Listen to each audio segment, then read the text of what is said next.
आप सभी का स्वागत है हमारे चैनल में। तो इस वीडियो में हम क्लास 10th का अमेंडा, जो आपका टर्म 2 का फर्स्ट पोएम है, उसे हम कंप्लीट करने वाले हैं एंड स्टार्ट करने वाले हैं अभी। तो चलिए स्टार्ट करते हैं।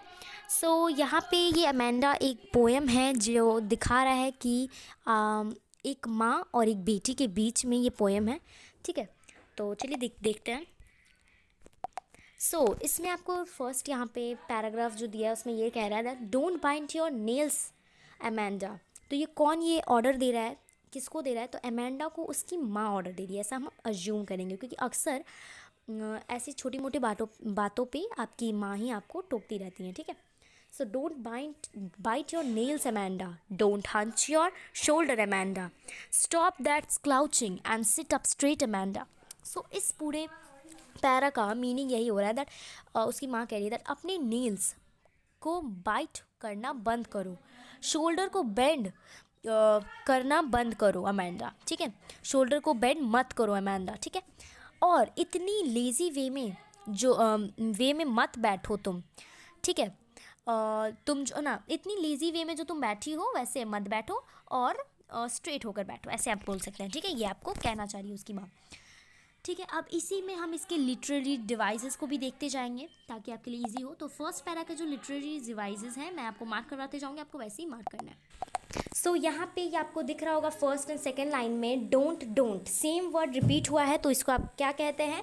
तो इसका आप लिटरेरी डिवाइस होगा, एक मिनट, एनाफोरा। ठीक है, तो इसे आप लिख लीजिए मार्क करके अपने कॉपी में या बुक में, जहाँ भी आप लिख रहे हो।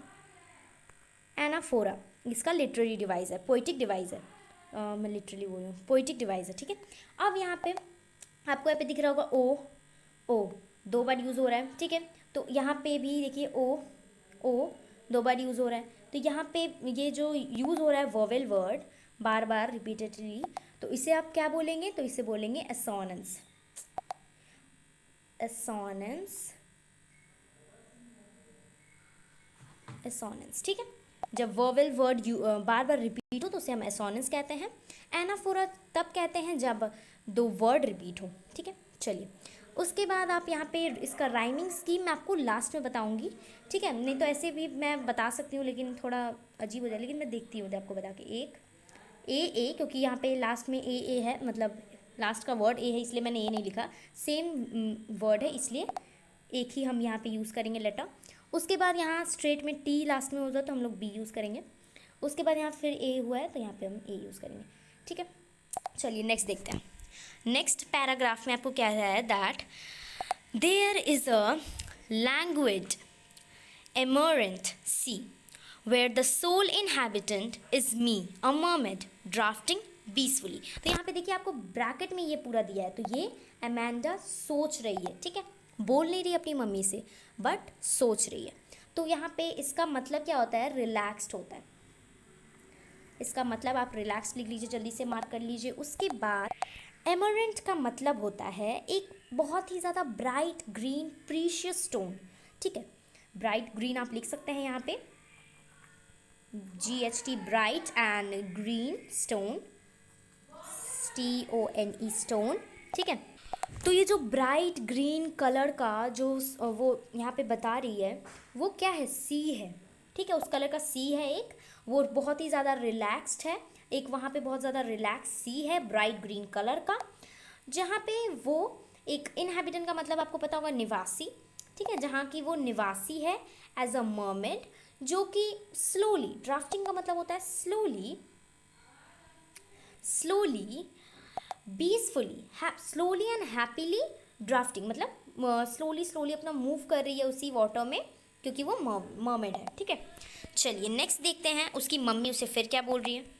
Did you finish your homework Amanda? Did you tidy your room Amanda? I thought I told you to clean your shoes Amanda.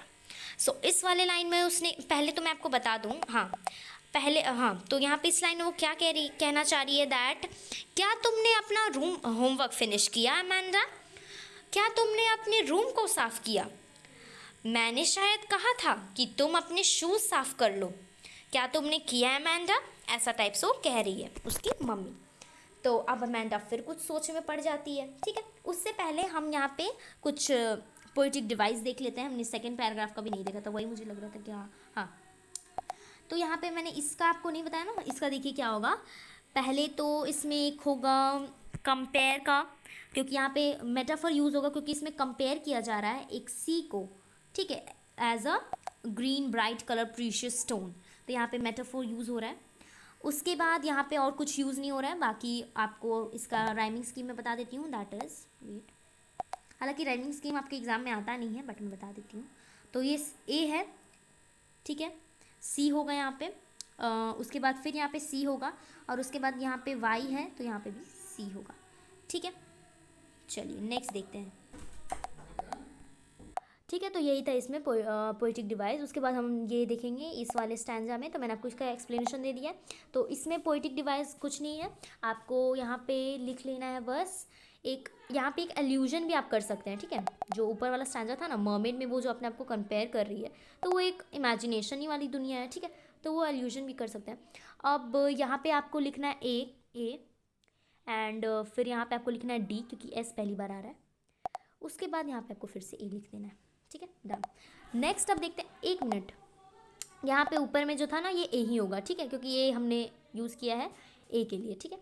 चलिए यहाँ पे सी होगा इस वाले में, मी में। चलिए अब देखते हैं कि अब ये क्या सोच रही है अमेंडा, ठीक है। उसकी मम्मी ने तो उसे इतना कुछ बोल दिया कि क्या तुमने अपने नेल्स तुम नेल्स क्यों काट रही हो अमेंडा, तुम शोल्डर्स को ऐसे बेंड करके क्यों बैठ रही हो, तुम स्ट्रेट क्यों नहीं बैठ रही हो। तो उसने उस टाइम वो सोचा कि मैं मर्मेड हूँ, मैं तैर रही हूँ, बहुत खुशी ली, ठीक है, ग्रीन ब्राइट सी में। अब वो फिर उसकी मम्मी ने उसे कहा कि तुम अपना होमवर्क क्यों नहीं फिनिश की, मुझे तो लगा था कि मैंने तुम्हें कहा था अपने शूज़ साफ़ करने, क्या तुमने अपने रूम साफ़ किए कि नहीं, ये सब कहा उसने। तो फिर अब वो क्या सोचेगी, तो देखते हैं। I M often roaming the street, often का मतलब मैं आपको बता दूं, अनाथ आप इसे कह सकते हैं, ठीक है। तो अनाथ आप लिख दीजिएगा, इसका meaning roaming the street, I pattern soft dust with my hushed bare feet, the silence is golden, the freedom is sweet। सो अब यहाँ पे क्या ये कहना चाह रही है, पहले तो देखिए क्या कि मैं, जैसे कि मैं अमेंडा हूँ, तो वो क्या करिए, काश मैं अनाथ होती और रोड पे भटक रही होती या घूम रही होती, और अपने नंगे पाँव से मिट्टी पे पैटर्न्स बना रही होती, और जो मतलब शांति मुझे उस समय मिलती ना, वो मेरे लिए गोल्डन टाइम पीरियड रहता, और जो फ्रीडम उस समय मुझे मिलती वो मेरे लिए मिठास भरा होता, ठीक है। तो ये इसका था हिंदी का मीनिंग। अब आप इसका वो देख लेते हैं, इसका poetic devices and rhyming scheme. तो पोएटिक डिवाइसेस इसमें एक यूज़ हुआ है यहाँ पे मेटाफर, यहाँ पे कंपेयर किया गया है दोनों में, ठीक है, विदाउट यूजिंग लाइक और एज, तो ये हो गया। उसके बाद यहाँ पे इसका मतलब होता है ना क्वाइट, ठीक है। उसके बाद इसमें और कुछ है नहीं, उसके बाद आपको यहाँ पे लिख देना है दैट ई और ई एंड ई, क्योंकि टी यूज़ हुआ है, एक ही है, तो ई यहाँ पे यूज़ करेंगे, ठीक है। चलिए नेक्स्ट देखते हैं। एंड आपको बेयर का तो मतलब पता ही होगा, नैकेड होता है इसका मीनिंग। चलिए सो नेक्स्ट, हाँ, अब इसकी मम्मी फिर से कहने लगी that don't eat chocolates Amanda, remember your acne Amanda. उसके बाद will you please look at me when I am speaking to you Amanda. तो इसमें क्या हो रहा था, ये क्यों इन्होंने ऐसा लाइन यूज़ किया, क्योंकि अमेंडा तो अपने ख्यालों में खोई हुई थी, तो अपना नीचे ऐसे सर करते, अक्सर ऐसे ही करते हैं कि मम्मी पापा में डांट रहे हैं, हम अपना नीचे सर कर रहे हैं, अपना कुछ और ही हम लोग सोचते हैं। तो वैसे ये भी अपना कुछ और ही ऐसा नीचे अपना सर करके सोच रही थी। जब मैं नीचे सर, ये लग भी नहीं रहा है, बट सॉरी मैं आपको बताना चाह रही हूँ, जैसे कि नीचे अपना सर करके ऐसे सोच रही है, कुछ ख्याली पुलाव बना रही है, वैसे उसकी मम्मी उसको तब से बोले जा रही है कुछ ना कुछ, लेकिन वो देख नहीं रही अपनी मम्मी की तरफ। तो वही उसकी मम्मी बोलेगी क्या तुम मेरी तरफ देखोगी अमांडा। तो इसमें क्या कह रही है इस पैराग्राफ में, दैट अमेंडा उस चॉकलेट को मत खाओ, क्या तुम्हें याद है तुम्हारे फेस के पिंपल हुए हैं, क्या तुम मेरी तरफ देख के बात कर सकती हो अमेंडा, मेरी तरफ देखोगी, ऐसा कुछ उसकी मम्मी ने कहा। तो अब देखते हैं इसकी इस पैरा का राइमिंग स्कीम, जैसे कि ए एफ होगा, क्योंकि यहाँ पे यू एक नया हुआ है, और उसके बाद ए, ठीक है। हाँ, मैं आपको एक कॉमन चीज़ मतलब एक राय दे देती हूँ कि ये सब जो राइमिंग स्कीम है ना, ये बहुत आसान होता है, इसके लिए आपको देखने की कोई ज़रूरत नहीं। लेकिन हाँ, राइमिंग स्कीम आपके एग्जाम में भी नहीं आता है, बट आप अपना नॉलेज के लिए ऐसे देख सकते हैं तो चल जाएगा, क्योंकि ये सब नहीं पूछा जाता है। हाँ, पोएटिक डिवाइसेस पूछे जाते हैं, लेकिन ऐसा कुछ नहीं है कि राइमिंग स्कीम आपको देगा पूछने, ठीक है, कम ही चांसेस रहते हैं हालांकि। चलिए देखते हैं। I am an Rapunzel. I have आपको तो पता ही होगा रुपेंजल कौन है। ये एक लंबे बाल वाली डिज्नी की कुछ रहती है शायद, प्रिंसेस प्रिंसेस जो गोल्डन जिसका बाल रहता है, बहुत लंबे बाल रहते हैं, ऐसे कुछ रहती है ये, ठीक है।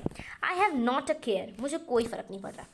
Life in a tar is a tranquil and rare. I will certainly never let down my bright hairs. तो क्या होता है, उसके हेयर वो नीचे गिराती है, उससे ऊपर चढ़ जाती है, ऐसी कुछ होता है ना कि वो लंबा एक टार रहता है, उसमें कोई गेट नहीं रहता है जाने का, तो वो अपनी जो रैपंजल है वो नीचे बाल अपना गिराती है, और वहीं से जिसको आना रहता है वो आ जाता है ऊपर, ठीक है। तो इस वाले पैराग्राफ में क्या करी है दैट काश मैं एक रैपंजल होती, या वो सोच ही रही होगी कि मैं हूँ हो रैपंजल होती, तो मेरे लंबे लंबे बाल होते और मैं मज़े मतलब, और मुझे किसी से कोई फ़र्क नहीं पड़ता, ऐसा होता वो।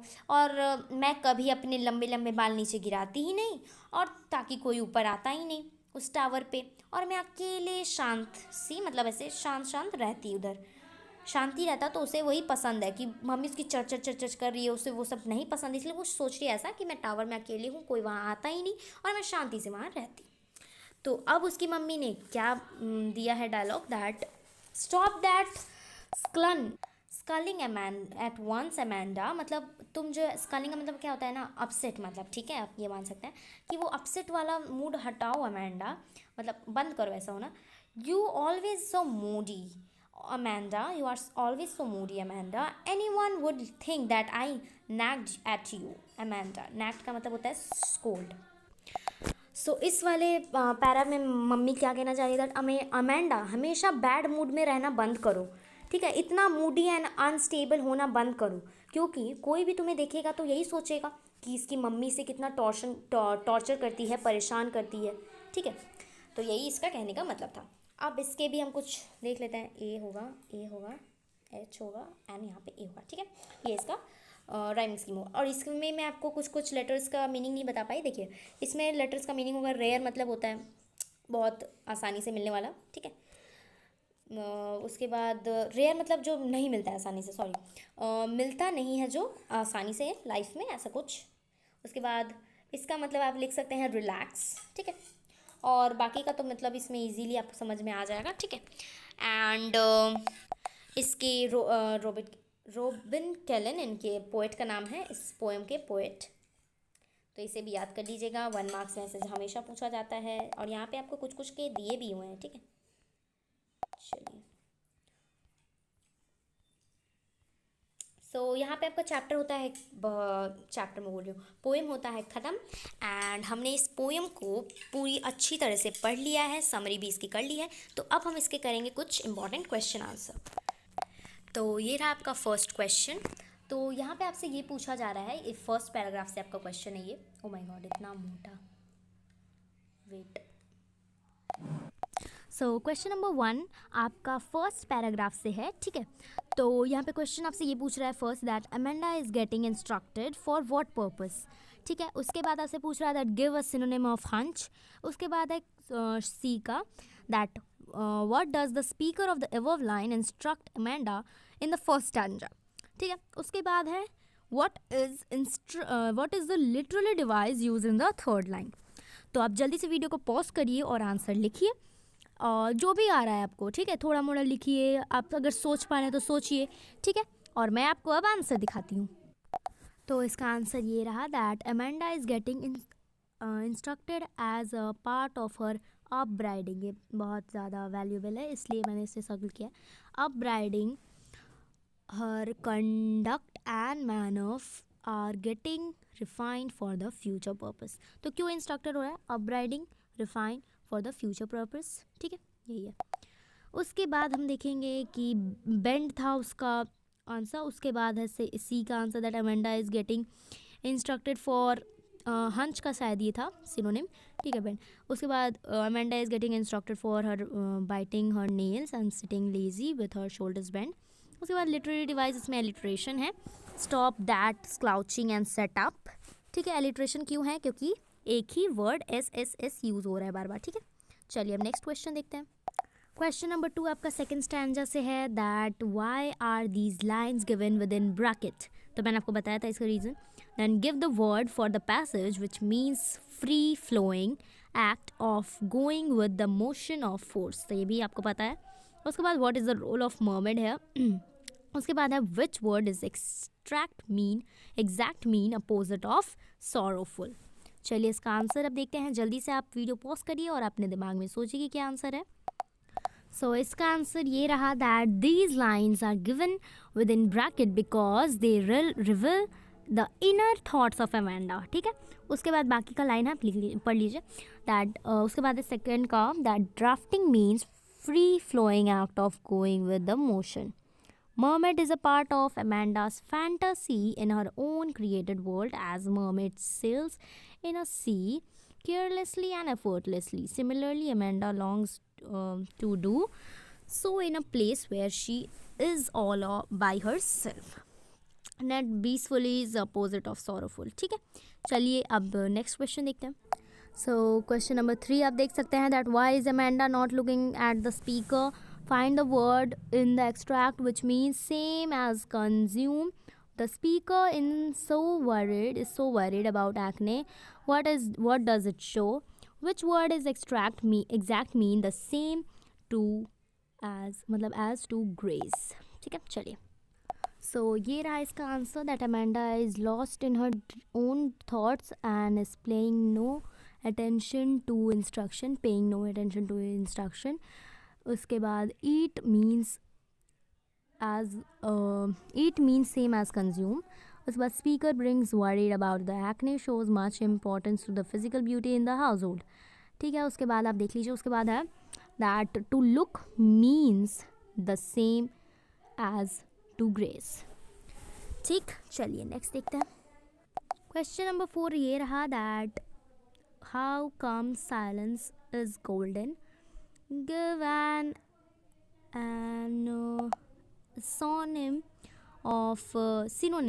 synonym of roaming। उसके बाद है what is Amanda's up to in his stanza, the stanza। उसके बाद what poetic device is used here। सो ये रहा इसका आंसर, आप देख सकते हैं, that silence is shown golden using the poetic device metaphor। मैंने आपको कहा था by making silence golden, the poet is estimating the worth of silence। चलिए देख सकते हैं, wondering का मीनिंग होता है वो। उसके बाद है Amanda is again taking refuge in her imaginations। ठीक है, दैट वो पैरों से पैटर्न्स बना रही है, खाली पैरों से सैंड्स पे। ठीक है, the poet use metaphor as an, मतलब जो कहा था ना कि मैं अनाथ हूँ, से एक मेटाफोर की वजह से यूज़ किया गया। Silence is golden age future and freedom is sweet. तो इसमें मेटाफोर का यूज़ हुआ है। चलिए नेक्स्ट देखते हैं। सो नेक्स्ट ये क्वेश्चन नंबर 5 ये रहा, that does Amanda live in a town, why will Amanda not let down her bright hairs? What is the underlying poetic device used in the stanza? उसके बाद find from the passage a word which means the same as screen। चलिए next इसका answer अब देखते हैं, और ये आपका लास्ट क्वेश्चन है। सो ये रहा इसका answer, that no Amanda stays at her place, she is imagining herself to be a Rapunzel who live in a tower. उसके बाद Amanda is aware about the story of Rapunzel in her story, Rapunzel all the mischief happening and misfortuning are brought to her by letting down her hair. Amanda also wished to live long carefree without any disturbance. Poet uses assonance here in the underlining poetic device। उसके बाद the word is tranquil। चलिए, सो आज के लिए इतना ही था। Thank you for watching my video and please like and subscribe our channel for getting more videos like this. Thank you.